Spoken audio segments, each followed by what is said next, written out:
Like, before anyone is like, he's special. No, he's not. Like, I can't. I'm sorry. Listen.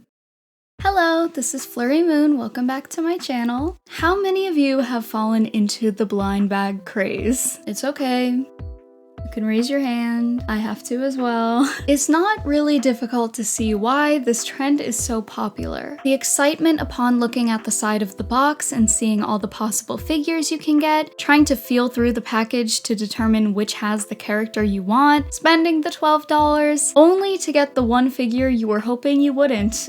Maybe next time, mystery rare special edition golden Labubu 1 in 100 Hello Kitty Sunny Angel. Anyway, whether you love or hate them, you cannot deny the surge of popularity surprise packs have experienced within the last few years. However, I and many other people feel like they may just be going a bit too far. So today, let's talk blind boxes, and more specifically, the abomination Basic Fun has been trying to sell us recently with the Littlest Pet Shop blind boxes.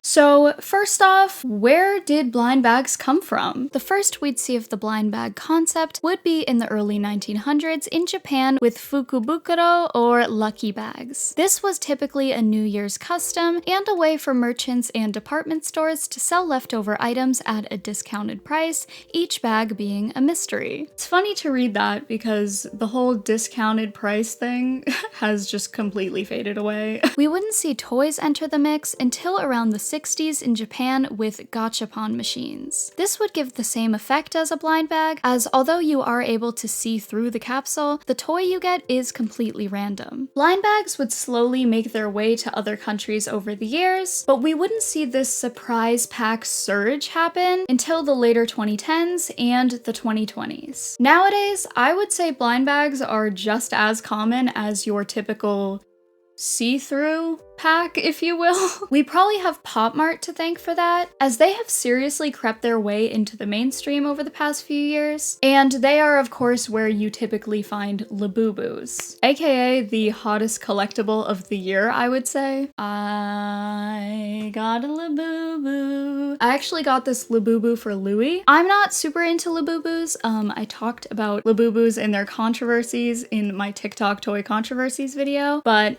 I think they're okay. I used to hate them. I've definitely come around, but Louis felt the same way until one of the kids at his work took a Labubu to school and he kind of fell for it. I would also say TikTok definitely has something to do with it, as it is mostly responsible for this rise of nostalgia in early 2000s, tiny little collectibles, I'm just a girl aesthetic. Sanrio figures, Calico Critters, Sunny Angels, Littlest Pet Shop, and Labubu as mentioned. Also, most blind bag toys are typically fads, and boy does TikTok love a good quick fad to make us forget about how terrible our lives are. Before we move on to the next thing and go waste our money elsewhere, I definitely credit TikTok for the rise of blind bags in a sense. What are we drinking today? I have a hot pumpkin spice coffee.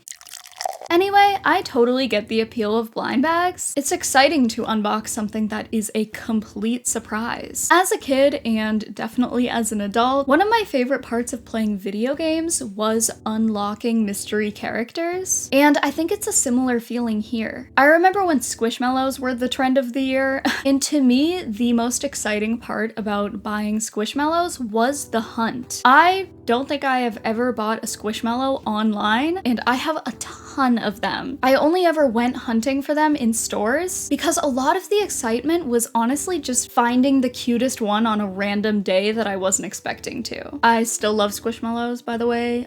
You were never a fad to me. And to bring it back to video games, Animal Crossing New Horizons introduced a villager hunting aspect of the game, and it's no surprise that that was the biggest selling point. Think about all the videos we saw in 2020 of people people finding their favorite villager on Island 100 because they've been searching for so long. To be fair, most of the villagers in that game all have the same dialogue anyway, so it was less about finding that specific villager and more about the hunt for it. And do I also need to mention that life really sucks sometimes? When I used to work a 9 to 5, it felt like all of my time was spent working or driving to work or driving home from work, or meal prepping so I had food for when I was at work, or getting up early in the morning to clear snow off my car so that I could get to work on time. Like, are you guys getting the point? Hello everyone, you know me by now. I'm going to over-explain myself just to make sure everybody understands that I'm not trying to shit on a 9 to 5 job. I did that for like 3 or 4 years, and there's a lot of it that I really like, so I'm just currently not doing that right this second, but I think most of us can agree that it's kind of excessive how much we have to work, so that's what I'm trying to say.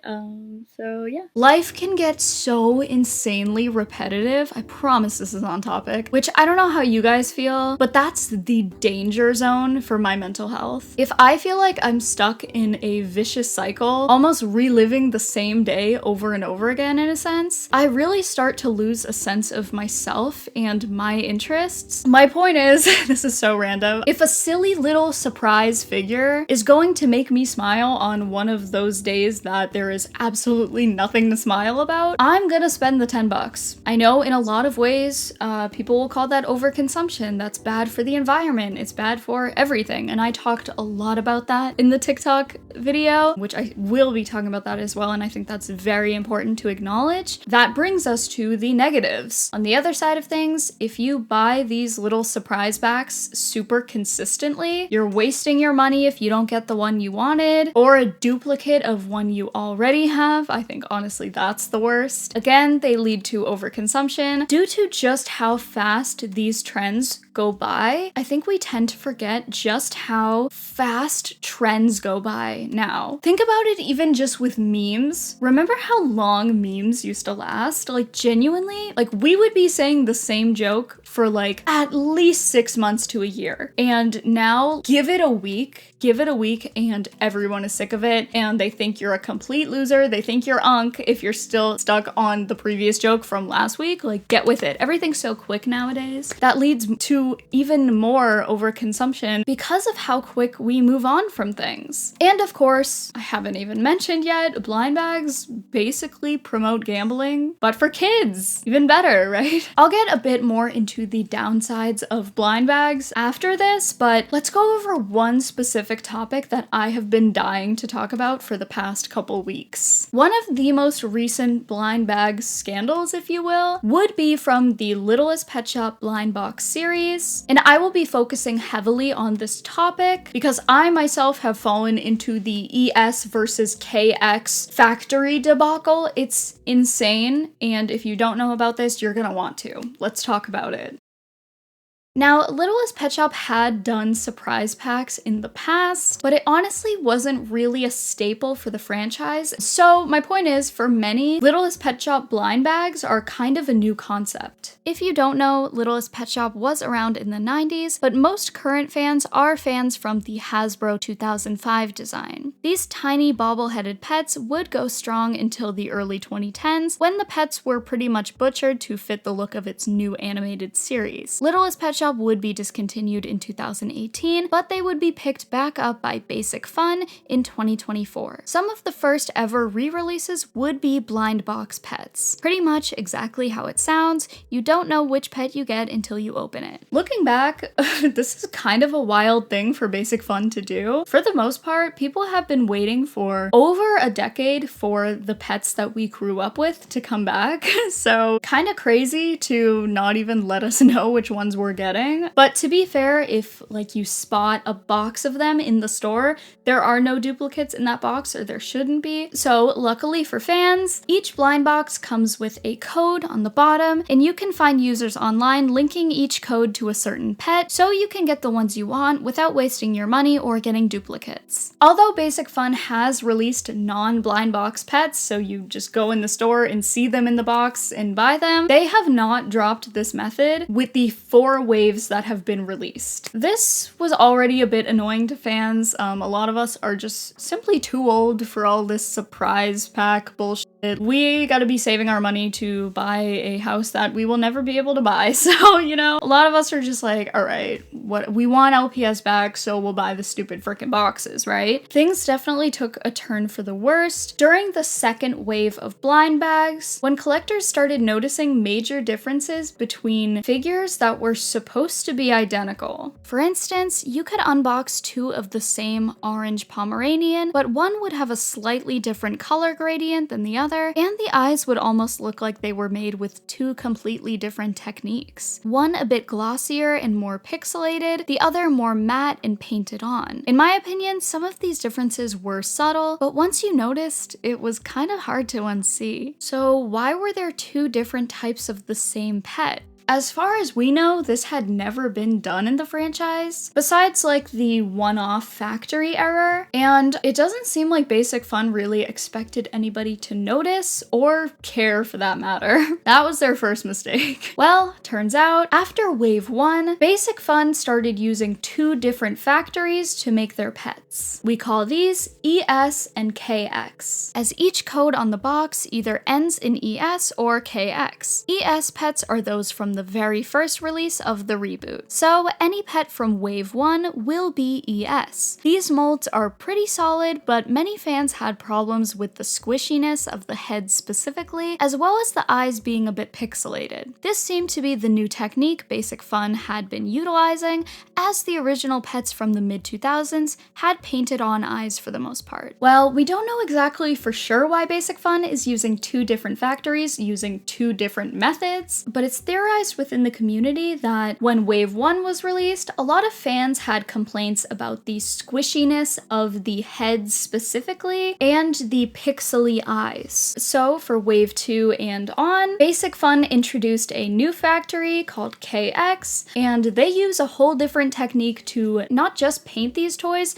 but to make the molds. KX eyes being painted on instead of printed like ES. And you can tell this based on there being no tiny pixels in the eyes, but the paint job tends to be more sloppy and unpredictable. And although the KX pets don't have squishy heads, that is like the only thing fans appreciate about them. Like I mentioned before, at first, it was just something small that collectors noticed, but it wasn't necessarily a huge negative at that point. Honestly, we just really didn't know what was going on. We had no idea there were two different factories. We were just like, hey, look at these two pets. They're duplicates, but they look different, you know? But it seemed like the more pets that were released, the flaws became more and more obvious. This new Wave 4 blind box release has been the tipping point for many collectors, me included. Specifically for this dog right here. Now tell me how these are supposed to be the same product.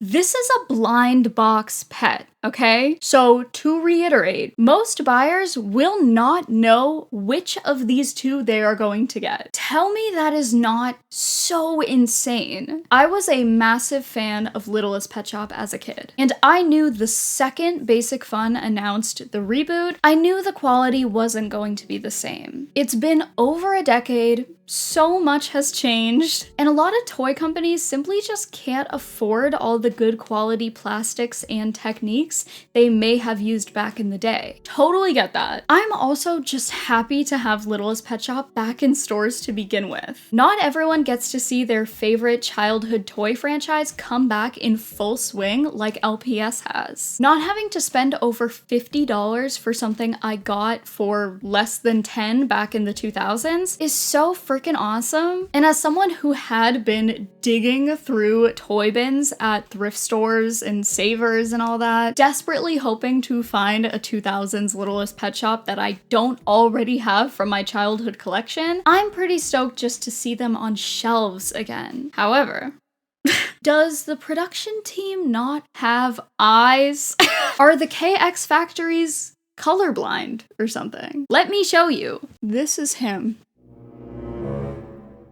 I'm a fan of LPS, but I hadn't really kept up with the whole ESKX thing, so I just walked into Walmart, I got a couple blind bags, and this is what I ended up with. And I was confused. I was happy because I wanted this one. Unfortunately, that day I did not have time to sit on the frickin' Walmart floor and look for the code of the pets I wanted, which is a whole other thing. So I just ended up with him, and I was happy for like a second. Hey, maybe just swap out that cream color for, I don't know, a cool toned gray. You know, like the rest of his body? like I feel like a baby, like, could see that his head is a different color than his body. And that's just the paint.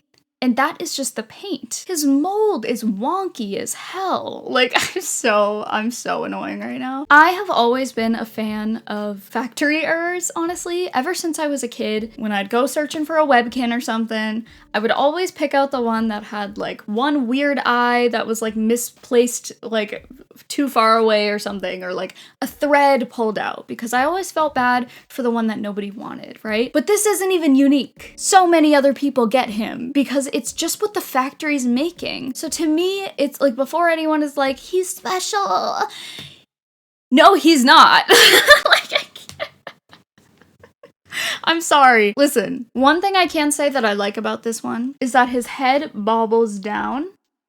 Hey, I appreciate that. That's a problem I've had recently with new LPS. They don't bobble their heads down, so I appreciate that he can. And listen, I'm gonna play with him. I'm still gonna. It's not his fault. I'm not blaming him. I'm blaming his parents. So I don't have the good one, but I was able to get my hands on a duplicate of an ES and EX fox, so here's the footage of that. Thought it might be fun to open these. So this is a KX pet. I tried my best to get the ones I wanted, so I'm hoping that I got it right. Ooh. Oh, this is cute. Oh my god. Yeah, she's cute. Oh, I like her a lot. Why does it kind of look like me? Okay, cut the cameras. This is another KX pet. I got the dachshund. I think she actually looks pretty good.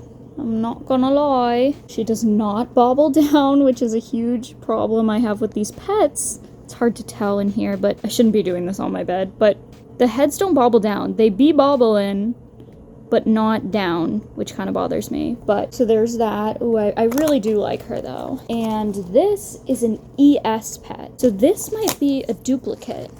So maybe we'll be able to actually compare. Okay, so this is a KX pet. This is an ES pet. I will say, I do believe this might have gotten messed up in my bag. So any like orange you see, I do believe that's my fault. But just comparing the molds in general, wow, I feel like you can definitely tell. Okay, so the eyes are the biggest thing I notice. As you can see, the ES pet has the two little flowers or whatever in the top rights of her eyes. This one also has that, but they're smaller. As you can see, I feel like these kind of go way to the top right of her eyes, like to the point where this one is almost getting cut off. But when you look at this, her little flowers are kind of smaller and like fully in frame, if that makes any sense. This one looks a bit more sleek, if you will, and almost like cat eye effect, like she's a baddie, but this one's more of a cutie. I'm so annoying. Whoa, big difference on the pinks in the ears. These are way bigger than this one. Pretty cool, pretty interesting. Same with, wow, so everything is just bigger and better in this one. The blue in her fringe, it's a lot bigger. As you could see, like this, you could see a lot more white going on here. The pinks on the noses are completely different. This one is way lighter. It's almost like, okay, it might be the lighting. It's probably the lighting, but I feel like the colors are a little different. Am I crazy? Oh my god, no, I'm not crazy. Her color is a lot lighter than the one on the left. ES, KX. So that is really interesting to have. Honestly, I do think they're both good. I don't think this is a case of like one got the short end of the stick. I mean, if I had to choose, I think they're both, I don't know, they're both good in their own way. I think she has a little bit more of like a cool cat eye effect going on. She looks a little bit more like, I don't know, just like more mature. And this one has a bit more of like a puppy dog look. So I guess it does depend on like what you're going for. But I do think it's crazy that there is this big of a difference either way when these two are supposed to be the same pet. And honestly, this is just like really disappointed fans, as they feel a lot of these pets look like fakes. I do also have to say, ES doesn't always slay and isn't always better than KX, I will say. Like, look at this dog. why so orange? This wouldn't be as much of a problem if we could actually see what we were buying. Yes, we could look at the bottom of the box and see if the code ends with EX or KX or whatever. But first of all, the average person buying a Littlest Pet Shop doesn't know about any of this. I've even gotten comments from those who aren't super active in Littlest Pet Shop communities online. They just went to the store like everybody else, bought a blind box, went home, opened it, and was super disappointed in what they got. This is going to make people think that Littlest Pet Shop has gone super downhill when, in a way, they're kind of right, but that isn't entirely the case. You wouldn't feel that way if you just got an ES pet.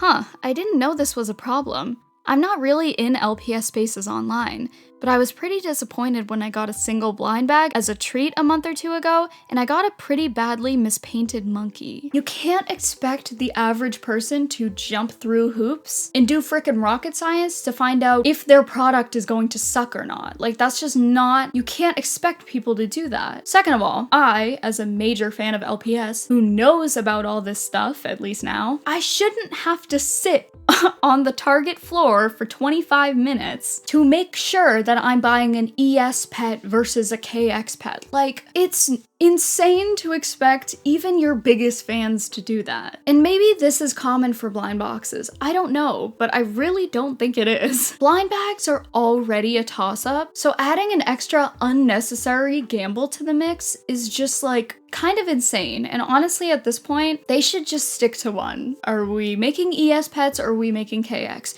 You can't please everybody. And that's like, I feel like that's what Basic Fun has to realize. Just because some people were upset about the squishy heads, like, all right, say that is a big deal and they want to fix that. Then get rid of the squishy heads and make them all have solid heads. Like, let's not make it a toss-up of which one I'm gonna get. That's just, it's crazy, and honestly, I feel like it's pretty unprofessional. I don't know. Whoa, am I ranting today?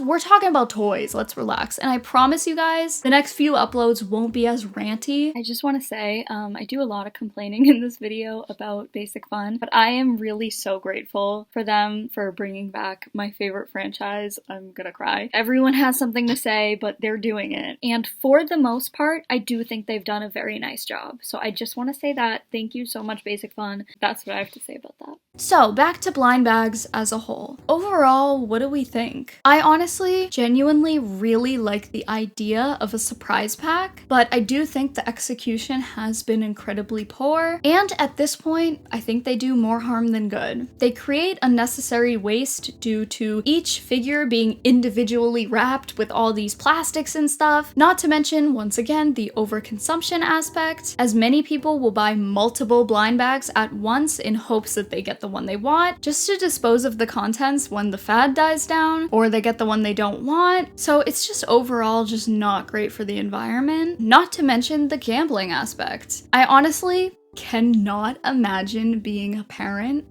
during this whole blind box craze. I need to hear from you guys. Cause like, imagine this. Like, imagine after a long week of work, spending your hard-earned money on most likely a duplicate toy of one that your kid already has, and you had no way of knowing because it was a freaking surprise pack, and now your kid is disappointed and begging for another one. That's free birth control right there. However, on the other side of things, blind bags aren't so different from, say, Pokemon or baseball cards, and I don't really hear a lot of discourse about whether those are gambling or not. I don't know, maybe media targeted to women and girls are held to an unreachable standard? Just a thought. Here's what you guys have to say. Personally, I'm not a fan of blind boxes at all. I find it annoying and think it's a cheap way to try and sell more of the product. I'd much prefer to know what I get rather than ending up with products I don't want or have duplicates. It's hard to figure out what to do with the duplicates as well, and they tend to sell a lot cheaper after they are opened. I think if there was a way to know what you get before buying, it'd be a lot better, as you can still leave it to chance if you want. They are just gambling gambling, and worse, that a lot are clearly aimed at kids. I definitely see so many of the blind bag mystery box style toys around now, and I really worry about how gambling permeates through so many aspects of people's lives. I heard a few countries are trying to crack down on it by enforcing a tell, like either a code you can look up or something. It's good for an endorphin rush, but the only reason companies do it is to incentivize buying tons and hope you get the one you actually want. Despite essentially being gambling, I can't help but love the experience of buying blind bags. I bought like 4 Sonic keychain blind bags before getting the one I wanted. Literally could have avoided that if I could simply just get my favorite keychain with 0 gambling involved. Sleazy to see it happening to my childhood faves, LPS. Fully convinced Basic Fun decided on blind bags so they could sell the cheaper, lower quality pets like the one on the left for the same price as the higher quality ones. Here in Poland, you can get the singles pets both in blind bags and in see-through plastic packaging, and suspiciously enough, the lower quality factory doesn't seem to be producing pets for the see-through packs. That last one is messy. If that's true, then they know exactly what they're doing, and that makes it even worse. Anyway, I think overall, everything in moderation. I feel like I could just say that for most things. I'm interested in seeing how this blind bag trend evolves over the years. Will this turn into the new way of selling collectibles? Or will we look back on blind bags as a major fad of the decade? With that, that's about it for this week's video. I really hope you guys enjoyed. I know this might have been a shorter one. Can't wait to see what you guys have to say, and this whole Littlest Pet Shop thing has been so interesting to me this past week. I might do a long Lost Media video next week if you guys are interested. And then after that, I'm sure I'm just going to complain about more remakes and talk about my favorite toys, all your favorite stuff. But let me know if you guys have anything you really want me to talk about. I love to hear what you guys have to say. And yeah, that's about it for this week's video. I'll see you guys next week. Bye!